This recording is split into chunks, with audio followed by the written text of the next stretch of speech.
Grimm's Complete Fairy Tales.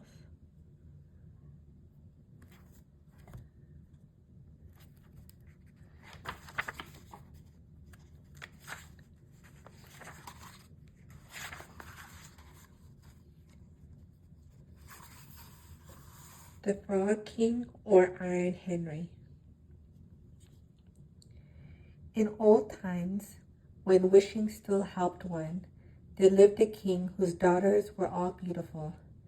But the youngest was so beautiful that the sun itself, which has seen so much, was astonished whenever it shone in her face. Close by the king's castle lay a great dark forest, and under an old lime tree in the forest was a well. And when the day was very warm, the king's child went out into the forest and sat down by the side of the cool fountain. And when she was dull, she took a golden ball and threw it up on high and caught it. This ball was her favorite plaything. Now it so happened that on one occasion the princess's golden ball did not fall into the little hand which she was holding up for it, but on the ground beyond and rolled straight into the water. The king's daughter followed it with her eyes, but it vanished, and the well was deep, so deep that the bottom could not be seen. On this she began to cry, and cried louder and louder, and could not be comforted. And as she thus lamented, someone said to her, "What ails thee, king's daughter? Thou weepest so that even a stone would show pity." She looked round to the side from whence the voice came, and saw a frog stretching forth its thick ugly head from the water. "Ah, old water splasher, is it thou?" said she. "I am weeping for my golden ball, which has fallen into the well." "Be quiet and do not weep," answered the frog. "I can help thee, but what wilt thou give me if I bring the plaything up again?" "Whatever thou wilt have, dear frog," said she. "My clothes, my pearls and jewels, and even the golden crown which I am wearing." The frog answered, "I do not care for thy clothes, thy pearls and jewels, or the golden crown. But if thou wilt love me, and let me be thy companion and playfellow, and sit by thee at thy little table, and eat off thy little golden plate, and drink out of thy little cup, and sleep in thy little bed, if thou wilt promise me this, I will go down below and bring thee the golden ball up again." "Oh yes," said she, "I promise thee all thou wishest, if thou wilt but bring me my ball back again." She, however, thought, "How the silly frog does talk. He lives in the water with the other frogs and croaks, and can be no companion to any human being." But the frog, when he had received this promise, put his head into the water and sank down, and in a short while came swimming up again with the ball in his mouth, and threw it on the grass.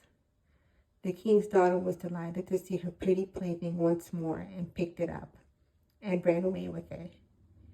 "Wait, wait," said the frog, "take me with thee. I can't run as thou canst." But what did it avail him to scream his croak, croak after her as loudly as he could? She did not listen to it, but ran home, and soon forgot the poor frog, who was forced to go back into his well again. The next day, when she had seated herself at table with the king and all the courtiers, and was eating from her little golden plate, something came creeping splish, splash, up the marble staircase. And when one had got to the top, it knocked at the door and cried, "Princess, youngest princess, open the door for me."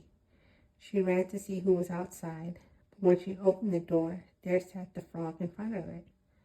Then she slammed the door to, in great haste, sat down to dinner again, and was quite frightened. The king saw plainly that her heart was beating violently, and said, "My child, what art thou so afraid of? Is there perchance a giant outside who wants to carry thee away?" "Ah, no," replied she, "it is no giant, but a disgusting frog." "What does a frog want with thee?" "Ah, dear father, yesterday as I was in front sitting by the well, playing, my golden ball fell into the water, and because I cried so, the frog brought it out again for me.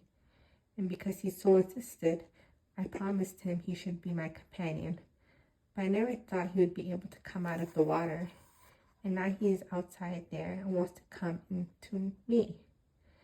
In the meantime, it knocked the second time and cried, "Princess, youngest princess, open the door for me. Dost thou not know what thou saidst to me yesterday by the cool waters of the fountain?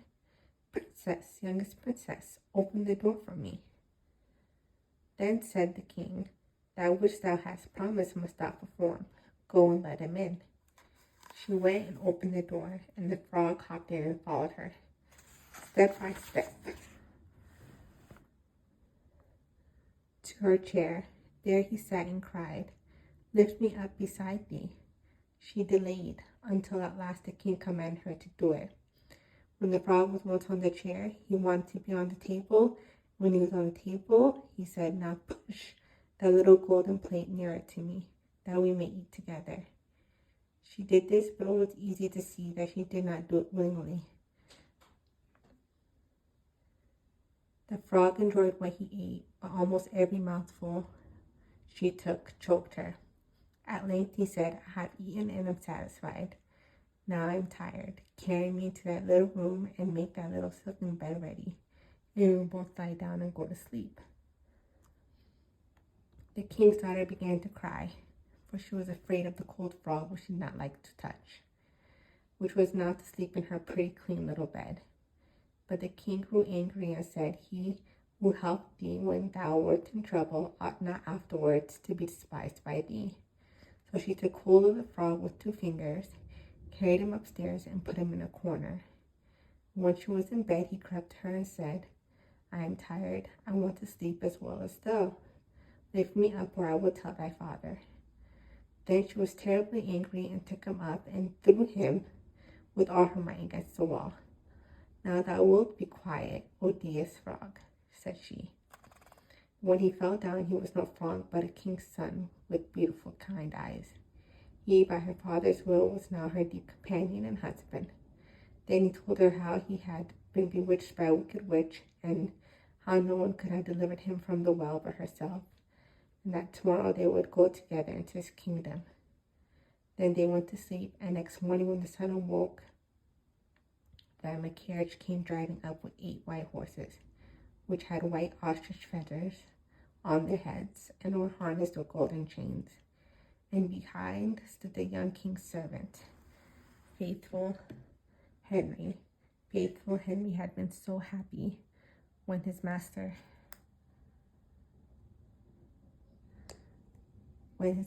was changed into a frog, that he had caused 3 iron bands to be laid around his heart, lest it should burst with grief and sadness. The carriage was to conduct the young king into his kingdom. Faithful Henry helped them both in and placed himself behind again, and was full of joy because of this deliverance. And when they had driven a part of the way, the king's sons heard a cracking behind him as if something had broken. So he turned round and cried, "Henry, the carriage is broken." "No, master, it is not the carriage. It is a band from my heart, which was put there in my great pain, when you were a frog and imprisoned in the well."